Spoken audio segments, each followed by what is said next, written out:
नमस्कार, दिन भर के अंतर्राष्ट्रीय खबरों पर आपका स्वागत है। आज के इंपॉर्टेंट हाइलाइट्स की बात की जाए तो पहली खबर सामने निकल के आ रही है टर्की से, जहां कुछ दिनों पहले मिसअंडरस्टैंडिंग की वजह से दोनों देशों के बीच एक कॉन्फ्लिक्ट जैसी सिचुएशन बन रही थी, लेकिन अब टर्की भारत के साथ अपने बायलैटरल ट्रेड किसी भी हालत में बढ़ाना चाहता है। इसीलिए टर्की ने भारत में बड़ी मात्रा में सेब यानी कि एप्पल्स एक्सपोर्ट करने शुरू कर दिए हैं। दूसरी इंपॉर्टेंट अपडेट की बात की जाए तो यह सामने निकल के आ रही है साउथ चाइना सी से, जहाँ पर अब ताइवान, फिलीपींस और वियतनाम के बीच एक नया कॉन्फ्लिक्ट शुरू होता हुआ नजर आ रहा है। तीसरी इंपॉर्टेंट अपडेट की बात की जाए तो आफ्टर IMF अब ADB ने भारत की इकोनॉमी की तारीफ की और जिस तरीके से हम लगातार ग्रो कर रहे हैं इससे पूरी दुनिया हैरान है। चौथी अपडेट कि टाटा भारत में एक नया चिप प्लांट सेटअप करने जा रही है। और पांचवी इंपॉर्टेंट अपडेट ये है कि बांग्लादेश में रिसेंटली जो हिंसा हुई है इसमें ISI का हाथ बताया जा रहा है। आज के इस वीडियो में 5 इंपॉर्टेंट अपडेट्स हम आपको बताने वाले हैं। यदि आपको हमारी ये सीरीज पसंद आ रही है तो इसे लाइक और चैनल को सब्सक्राइब जरूर कीजिएगा। सबसे पहले और इंपॉर्टेंट अपडेट की बात की जाए तो भारत के अंदर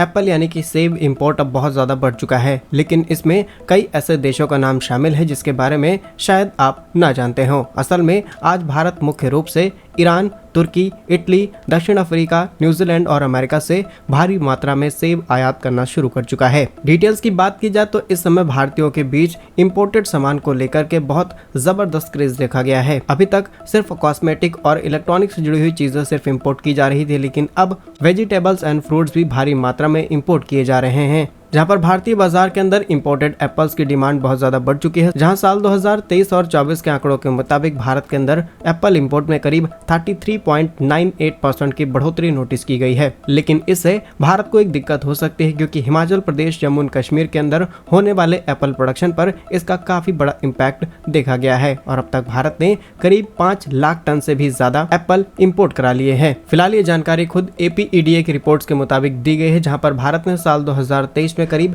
5.1 लाख टन सेब आयात किए। वहीं साल 2022 और 23 में सिर्फ 3.7 लाख टन सेब इंपोर्ट किए गए थे, यानी कि करीब 34% की बढ़ोतरी। फिलहाल ये अच्छी बात है कि देश के अंदर अलग अलग देशों से चीजें आ रही हैं, बायलैटरल ट्रेड बढ़ रहे हैं, लेकिन इससे जो स्थानीय किसानों को दिक्कत हो रही है इसके बारे में भी सरकार को कुछ सोचना चाहिए और यदि पॉसिबल हो तो इम्पोर्ट ड्यूटी इम्पोज कर देनी चाहिए, जिससे हम भारतीय किसानों को फायदा दे सकें। यदि आप हमारी इस बात से सहमत हैं तो कमेंट बॉक्स में यस जरूर लिखिएगा। दूसरी इंपॉर्टेंट अपडेट की बात की जाए तो यह साउथ चाइना सी से सामने निकल के आ रही है, जहां पर अब एक नया कॉन्फ्लिक्ट शुरू हो चुका है फिलीपींस और वियतनाम साथ ही ताइवान के बीच। डिटेल्स की बात की जाए तो ताइवान के विदेश मंत्रालय ने साउथ चाइना सी के अंदर एक बहुत ज्यादा डिस्प्यूटेड एरिया है जिसका नाम है महाद्वीपीय शेल्फ। इसके ऊपर फिलीपींस और वियतनाम दोनों ही अपना दावा करते हैं, लेकिन ताइवान का कहना है कि दिस इज आवर प्रॉपर्टी। और ताइवान ने सिर्फ इतना नहीं कहा, बल्कि ताइवान के विदेश मंत्रालय ने कहा कि ये दोनों देश ताइवान की संप्रभुता और अंतर्राष्ट्रीय समुद्री कानूनों का उल्लंघन कर रहे हैं। हम जल्द इन दोनों देशों के ऊपर कार्रवाई कर सकते हैं। और इससे जो एक यूनिटी नजर आ रही थी वियतनाम, ताइवान और फिलीपींस के बीच, ये कहीं न कहीं बिगड़ती हुई नजर आ रही थी। और अगर ऐसा होता है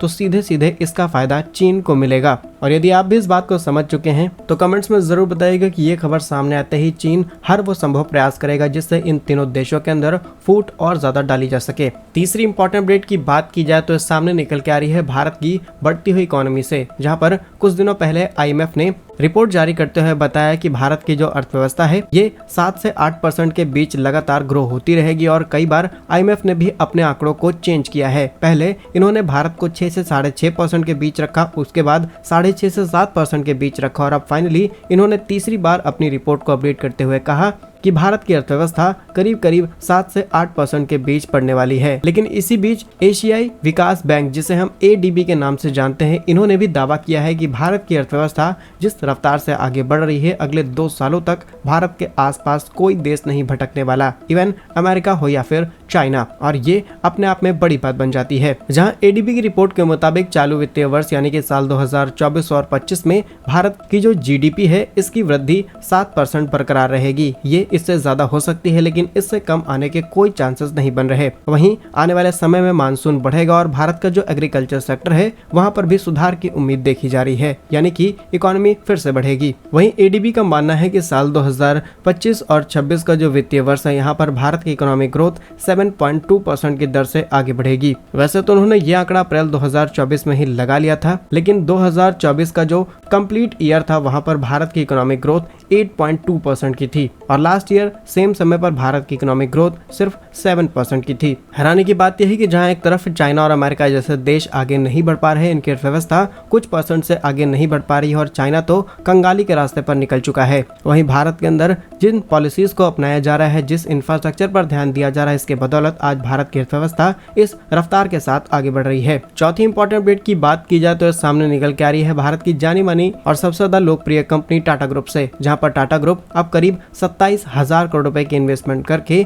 एक नए प्लांट को सेटअप करने जा रहे हैं, जहां पर सिर्फ इलेक्ट्रॉनिक का प्रोडक्शन किया जाएगा और इससे चीन पूरी तरीके से बौखला चुका है। असल में यहाँ पर चीन की चिंताएं बढ़ने के दो बड़े कारण हैं। पहली चीज कि टाटा असम के अंदर हमने इस नए प्लांट को सेटअप करने जा रही है और दूसरी चीज क्योंकि ये इलेक्ट्रॉनिक का प्रोडक्शन है, जहाँ पर चीन खुद को राजा बनाना चाहता है और भारत इस बड़े मामले में हाथ मारने जा रहा है। डिटेल्स की बात की जाए तो टाटा ग्रुप यहाँ पर एक नए प्लांट को सेटअप करने वाली है, जिसमें कार, इलेक्ट्रॉनिक्स, मोबाइल और सभी प्रकार के इलेक्ट्रॉनिक इक्विपमेंट्स में लगने वाले इलेक्ट्रॉनिक चिप का प्रोडक्शन किया जाएगा। टाटा ग्रुप का कहना है कि यहाँ पर असम सरकार से इन्होंने अगले 60 सालों के लिए एक जमीन एग्रीमेंट करा लिए हैं, जिससे असम के मोरीगांव जिले के अंदर नए प्लांट को सेटअप किया जाएगा और टोटल इन्वेस्टमेंट करीब 27,000 करोड़ रुपए की है। कंपनी की डिटेल्स के हिसाब से देखा जाए तो साल 2025 के मध्य में इस प्लांट का पहला फेज चालू हो जाएगा और इस यूनिट में करीब 30,000 लोगों को नौकरी मिलने की उम्मीद है। और जैसा कि आप लोग जानते होंगे कि टाटा ग्रुप सिर्फ एक जगह पर फिक्स होकर के काम नहीं करती, बल्कि ये भविष्य में आने वाली चीजों के साथ काम कर रहे हैं। असल में इस प्लांट के अंदर AI यानी कि आर्टिफिशियल इंटेलिजेंस सेमीकंडक्टर डिमांड को पूरा करने के लिए भी उन चिप का प्रोडक्शन किया जाएगा और भारत का ये इलेक्ट्रॉनिक प्रोडक्शन चीन के बहुत ज्यादा करीब होने वाला है। नेक्स्ट इंपॉर्टेंट अपडेट की बात की जाए तो सामने निकल के आ रही है बांग्लादेश से, जहाँ पर रिसेंटली आरक्षण के मामले को लेकर के काफी ज्यादा प्रोटेस्ट शुरू हो गए। अब तक करीब 100 लोगों की जान गई है, लेकिन इस बीच एक बड़ा खुलासा किया गया है। खुलासा यह है कि बांग्लादेश में पाकिस्तान और ISI का हाथ है, जो इस तरीके के दंगों को और ज्यादा बढ़ावा दे रहे हैं। असल में अब तक के आंकड़ों के मुताबिक बांग्लादेश के अंदर आरक्षण को लेकर के झड़प में करीब 114 लोग अपनी जान गंवा चुके हैं, वहीं 4,000 से भी ज्यादा लोग घायल हो चुके हैं। लेकिन अब पुलिस उग्रवादियों को पूरी तरीके से गोली मारने के निर्देश पर काम कर रही है। लेकिन इसी बीच ये खबर सामने निकल के आना है कि इस हिंसा में पाकिस्तान और ISI का हाथ है। ये सिर्फ बांग्लादेश नहीं बल्कि भारत के लिए भी चिंता का विषय है। अब बांग्लादेश भारत के साथ एक लंबा बॉर्डर शेयर करता है और अगर पाकिस्तानी और ISI जैसे ग्रुप यहाँ पर इजीली अपने ऑपरेशंस कर पा रहे हैं, तो हम इस बात की गारंटी कैसे ले लें कि ये प्रदर्शनकारी हमारे देश के अंदर नहीं घुस सकते। फिलहाल ताजा आंकड़ों के मुताबिक बांग्लादेश के सुप्रीम कोर्ट ने आरक्षण के मामले पर लिए गए फैसले को फिर से बदल दिया और केवल 7% ही आरक्षण कोटा रहेगा।